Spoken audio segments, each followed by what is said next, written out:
Good evening, my fellow Georgians. I'm Senator Steve Henson, leader of the Senate Democratic Caucus. Just a few moments ago, we heard Governor Nathan Deal talk about our current state of Georgia. In his remarks, he told us Georgia was strong, and it's time for our annual checkup. He talked about economic growth and the creation of thousands of new jobs each month. What we know is Georgia is strong because our people are strong. You define our state, your hard work, commitment to your families and neighbors, willingness to sacrifice so your children can have a chance to forward a path of their own. I've seen these values in every corner of our state, from our small towns to our big cities, from our beaches to our mountains, from our farms to our city centers. We've always prided ourselves on the fact that anyone, no matter who they are, where they're from, can work hard to make whatever they want of their life. In the last decade, we've seen that our hardworking families aren't getting ahead. In fact, many have difficulty paying for their bills. Governor Deal tells us Georgia's the best place to do business, and he told us that under his administration, 319,000 new jobs were created in his first term. Governor Deal told us his renewed vision for our state, a new mandate for Georgia.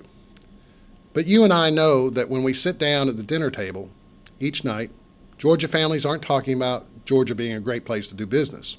Instead, many are wondering how they will ever pay off credit card bills, pay for college, or save for retirement.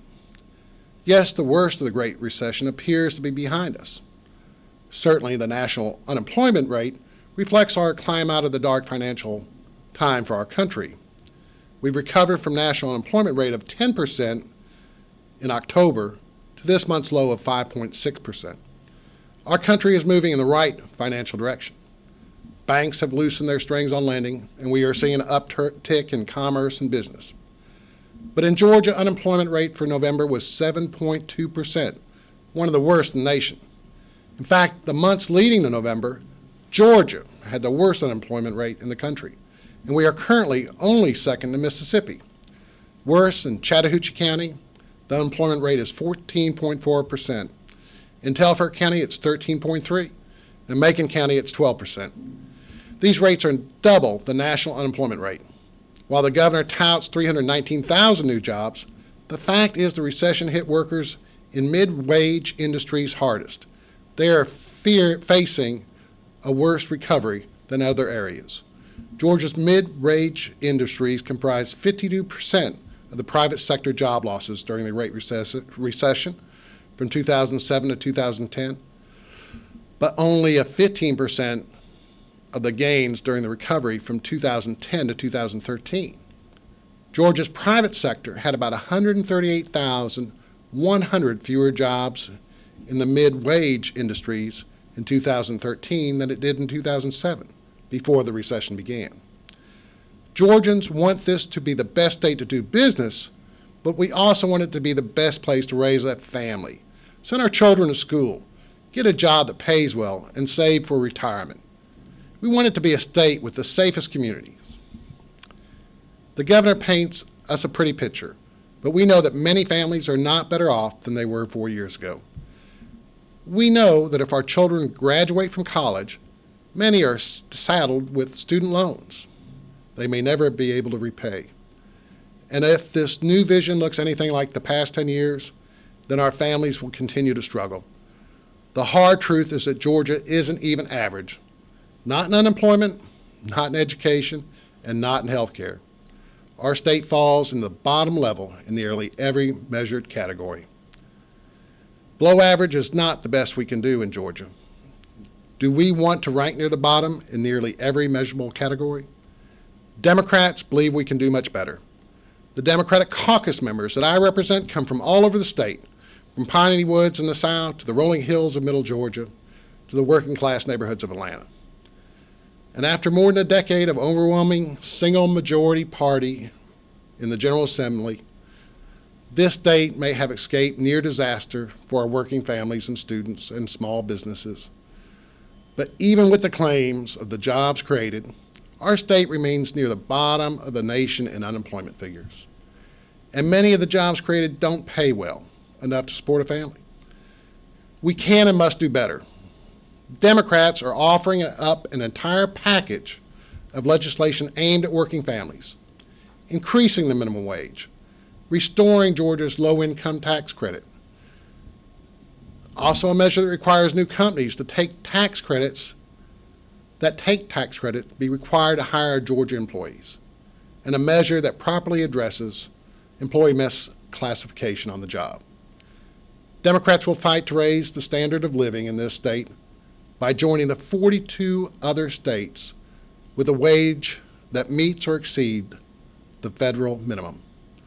A hike in the minimum wage would raise income for nearly 1 million workers, create 3,000 new jobs, add $812 million to the state's economy, and assist local businesses with personal costs through reduced employee turnover. Education is a core tenet to the economic prosperity of families and businesses alike. We have to create a path to employment through education, meaning ensuring that our public schools and technical colleges are fully funded.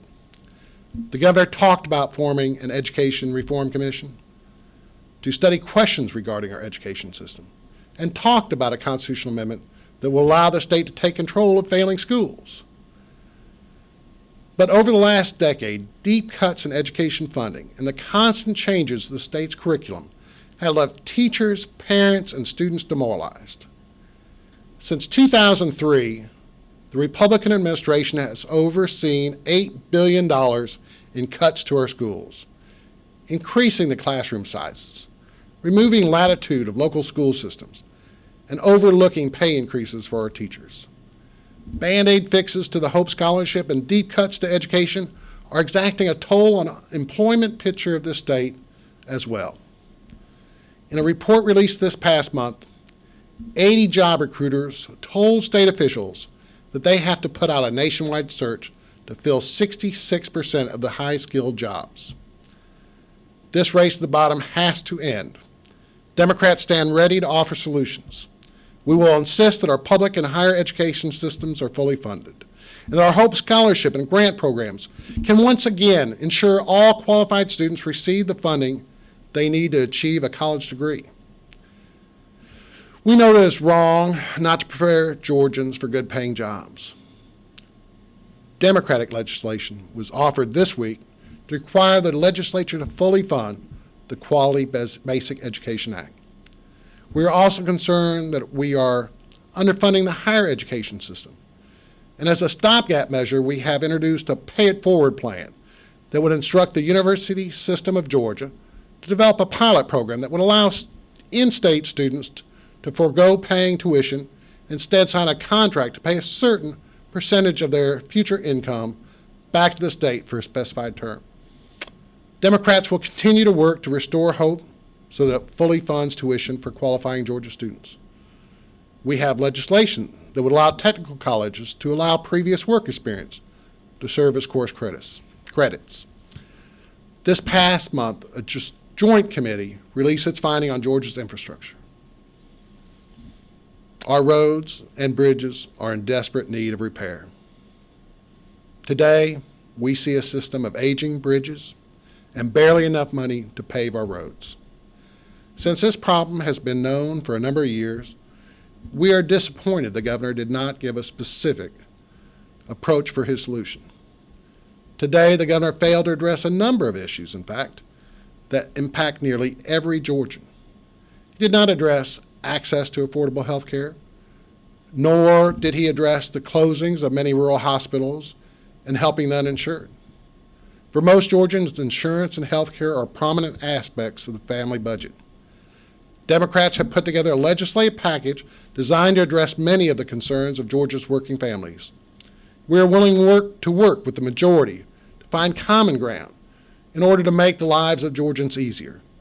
We always believed in a better way for Georgia's families, and always will.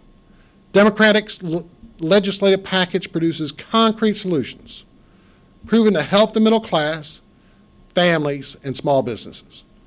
We have 50 bills drafted this month to address health care, public education, and advance working families. Our package will also allow the people to gain trust in how the business of government is handled by their elected officials. By making the independent ethics commission, allowing it to be separate from the branches that regulates. Democrats want to end taint of scandal that has surrounded our state for too long, open the process of the people, and restore confidence in their government. Making this state a great place to do business, a great place for working families, will be a priority for Democrats. Our president said the true test of American ideal is whether we are able to recognize our failings and then rise together to meet the challenges of our time. Democrats stand ready to help build the communities of our dreams. This fight is for all Georgians. Only with your involvement can we move Georgia forward. So please engage in the process. Send letters, call our offices, write us emails, visit us at the Capitol or in our district. I promise we will listen. This is our beloved state. These are our communities. Together we stand or fall. This is a new term, a new vision, and a new mandate, and it should be about the people of Georgia. Thank you, and good night.